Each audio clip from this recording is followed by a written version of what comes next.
May mga pagkakataon sa buhay natin na tila ba nawawalan na tayo ng pag-asa.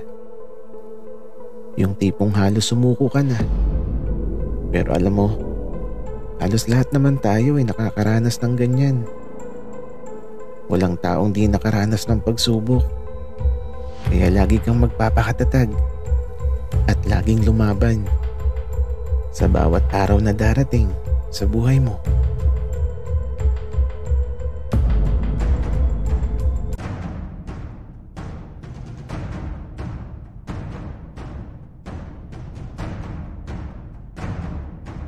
Kaibigan, huwag mong kalimutan mag-subscribe sa aming channel at huwag din kalimutan i-click ang notification bell at subscribe button. Subscribe na!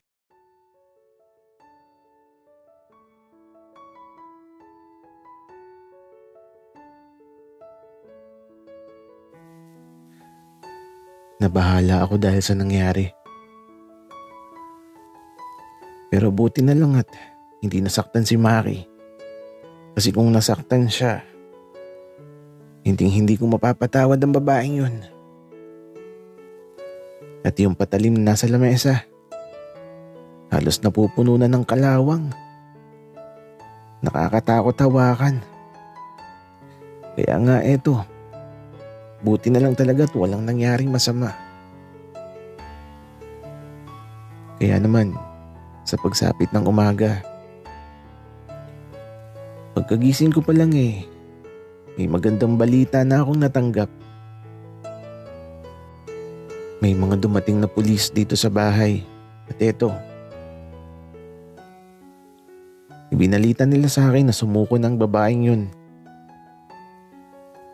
Para talaga akong nabunutan ng tinik. At dahil nasa kulungan na siya, hindi na muna matutuloy ang pag-uwi nila Maki at Dave.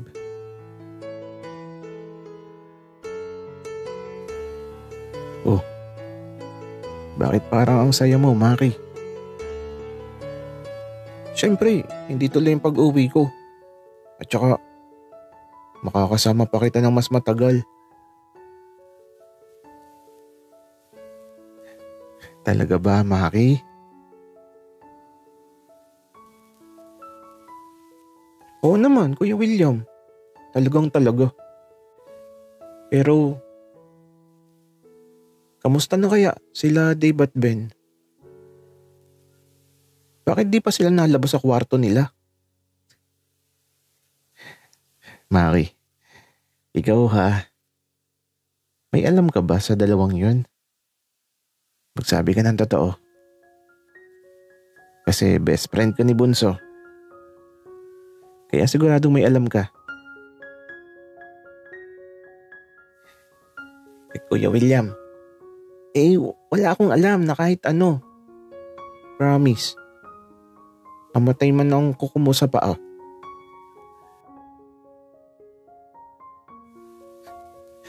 Gagi, bakit ako? Pero Maki, siguraduhin mo na wala kang alam ha. Kasi kapag nalaman ko na may alam ka, nako, yari ka sa akin. Bakit? Ang gagawin mo sa akin, Kuya William? Kasi ready na ako. Handa na akong tanggapin lahat. Ay nako, Maki. Pero alam mo, mamimiss talaga kita. Buti na lang at sumuko na yung ex ko na yun. Pero teka, bakit nakahawa ka na naman dyan? Lo, bakit Kuya William? Bawal na bang hawakan si Bembem? Hindi naman bawal, Maki. Kaya lang, pagod na talaga siya. Simula kasi nung dumating ka, wala na siyang pahinga. Di, sorry na Kuya William. Pero teka lang, ayun na si Dave at Ben. Gising na sila. Oo nga no. Teka lang Maki. Dito ka lang muna. At kakausapin ko muna ang kapatid ko. Kaya naman, Iniwan ko muna si Maki sa ilalim ng puno ng mahogany. Nagduduyan siya doon. Ako naman, eto, papalapit sa kapatid ko. Dave, bunso. Buti naman gising ka na. Kamusta ang tulog niyo kagabi? Kuya, okay naman. Ang sarap ng tulog namin. Ang lamig kagabi. Mabuti naman at nakatulog kayo ng maayos, bunso. Sa 1 linggo na kayo umuwi ni Maki. Sumuko na kasi yung ex ko sa mga pulis.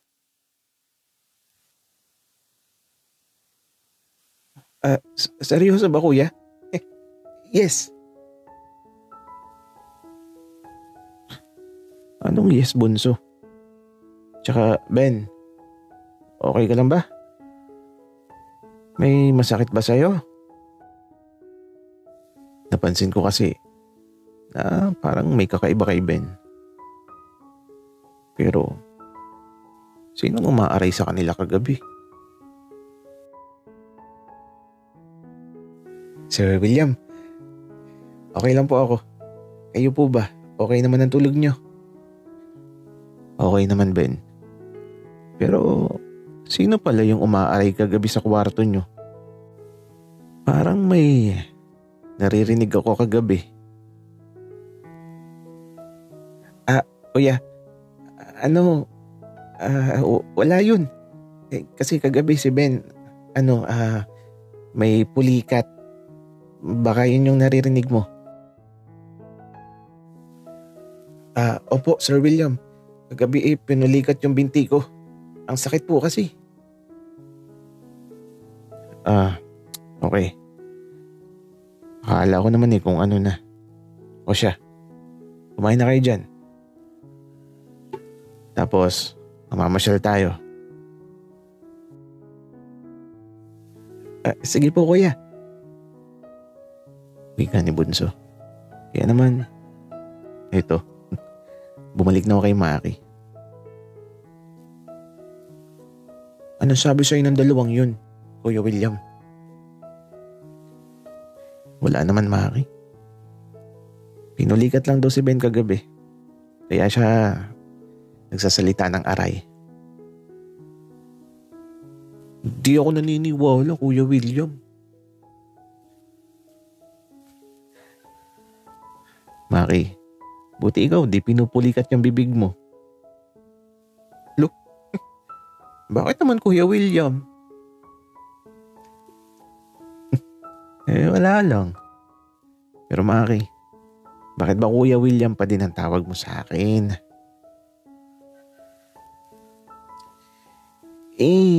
Yun na kasi yung nakasanayan ko. Ang hirap baguhin . Okay. Tara na, Maki. Maligo na tayo. Tapos ipapasyal ko kayo ni Bunso.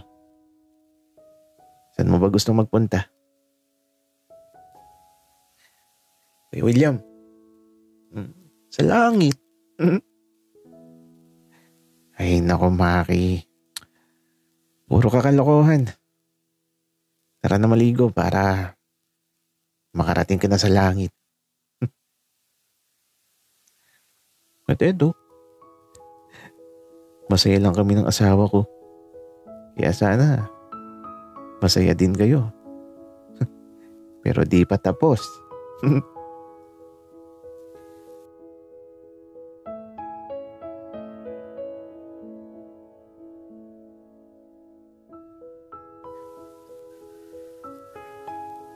Dave, umami na tayo. Ben, ano ka ba? Huwag muna. Bakit ba ayaw mo, Dave? Pinagbigyan na nga kita kagabi. Kahit sobrang sakit.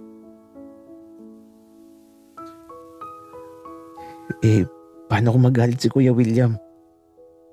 Dapat hinahinay lang, Ben. Huwag tayong magmadali. Okay, sige Dave. Dapat bago ka umuwi malaman na ng kuya mo. Okay, sige. Wika ni Dave. Hindi ko tuloy alam kung seryoso si Dave. Gusto ko lang naman na maging legal. Tapos, papakilala ko na siya kay tatay at nanay. Bahala na kung palayasin ako. Ang mahalaga sinabi ko. At kapag di sinabi ni Dave sa kuya niya, ako ang magsasabi sa ayaw at sa gusto niya. Walang makakapigil sa akin.